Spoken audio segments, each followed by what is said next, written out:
I can remember how this story went. And I tell a lot of stories. That's probably why I have a good memory. Because nobody does that anymore. They don't tell stories. So, you have Davis and you have Danforth. And they're both pollinators, okay? So that's their job. They go out there with their saddlebags and they collect pollen. And Danforth he's a high-ranking pollinator, right? So he's the best. Everybody looks up to him. Davis looks up to him. So Danforth is really his superior, really, when you think about it. So he looks up to him, and Davis he's like an apprentice, I guess you'd call him. There's probably a better term, but an apprentice. So he would be Danforth's apprentice. So they go out there and they collect pollen, day in and day out. This is what they do. Okay, so they're collecting pollen. Davis is learning from Danforth. And what he likes about him is he gives him a challenge. He loves Danforth because he always challenges him to beat him, to be the best. So that's what he does. So he gets better and better because he challenges him. He challenges Davis every day. And he does get better and better. However, one day, Davis flies over to a beer can and he starts drinking beer. Bees do this, mister. They actually do that. That's a fact. Bees, if they find alcohol, they drink it. They love beer. I see them all the time. When I hang out in the swing, if you have a beer, they buzz by your head because they want it.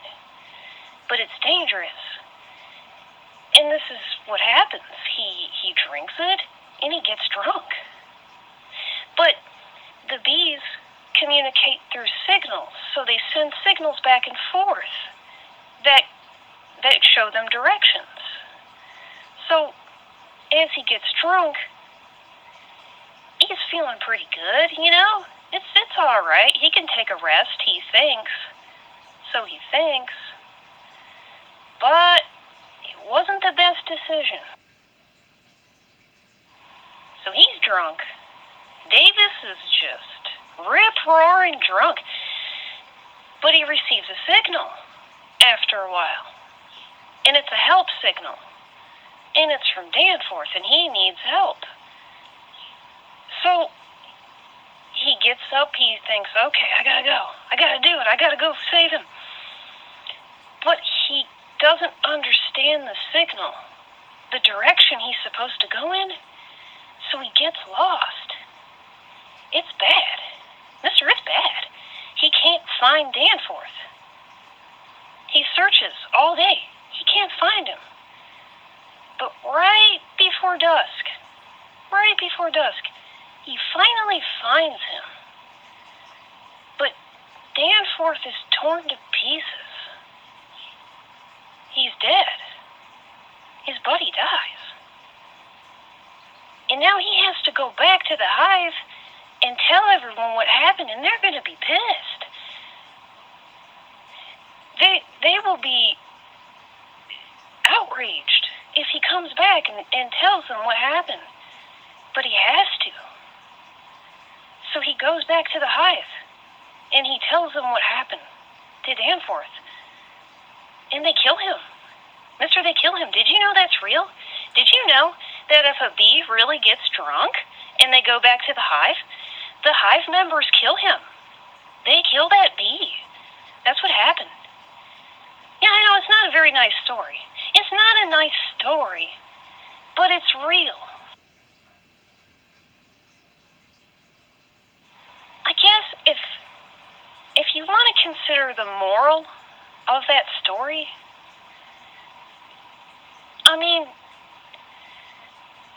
Davis never wanted anything to happen to his buddy.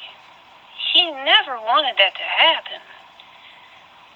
But things happen. It was a mistake. Maybe he should not have taken a break. Maybe he should not have had beer that day. Maybe he should have been more mindful. He made a mistake. But we all make mistakes. It doesn't mean that you should die because of your mistake. It was just something that happened. These things happen, You work really hard. You get a little time to yourself. You think you can take a rest. And nope. No cigar. These things happen. Should they have killed Davis? No, I don't think so. There are plenty of people who make mistakes throughout their life, but mistakes are meant to be learned from. So, if he had went on living, I guarantee he wouldn't let that happen again. He would be more careful. Actually, David has a story similar to this, and it's about his best friend. He made a mistake too. And it had a detrimental consequence. But to this day, David is always on time. He's always right there. If you give him a time, he's there. He does not mess up. He will not be late. He always believes in being there on time or being there early because mistakes happen. You can't go your whole life without making mistakes, I told Marco this. I said, mistakes are powerful because a mistake is an opportunity to learn.